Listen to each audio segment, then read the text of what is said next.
We are taught that the light at the end of the tunnel is a welcome home, but for me, it was the opening of a cage.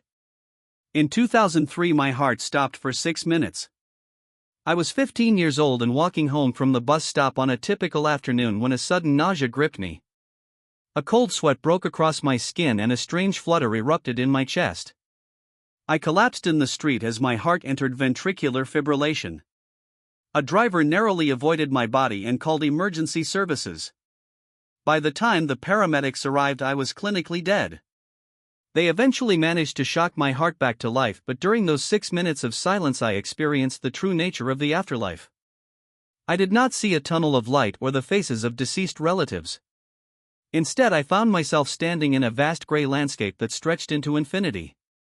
The sky was a heavy bruised purple and the ground felt like cold-packed ash. There was no warmth and no music. I saw millions of souls standing in perfect rows as far as my vision could reach. They were not at peace. They were translucent and hollowed out with their eyes fixed on a massive structure in the distance. It was a shimmering golden palace that pulsed with a rhythmic golden light. As I moved closer, I realized the light was not coming from within the palace but was being fed by the souls. Thin strands of white energy were being pulled from the chests of the millions and flowing into the structure. The souls looked exhausted and depleted, as if they were batteries being drained of their essence. I felt a tugging at my own chest and realized that what we call heaven is actually a harvest. We are not guests in that realm. We are a resource.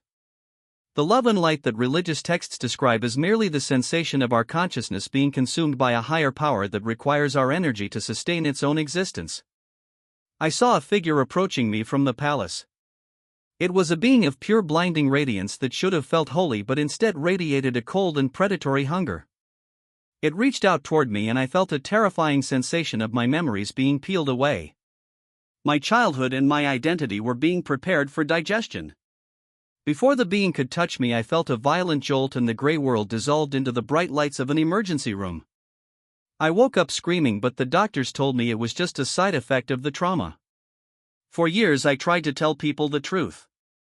I explained that we are destined for a beautiful slavery, but everyone dismissed my claims as death dreams or hallucinations caused by lack of oxygen. I eventually stopped speaking about it until I met a famous author of a book about near-death experiences. He claimed to have seen a garden of peace and a loving creator. I looked him in the eyes and told him I knew about the harvest. For a split second his mask slipped and I saw an absolute terror in his gaze. He knew the truth, but he was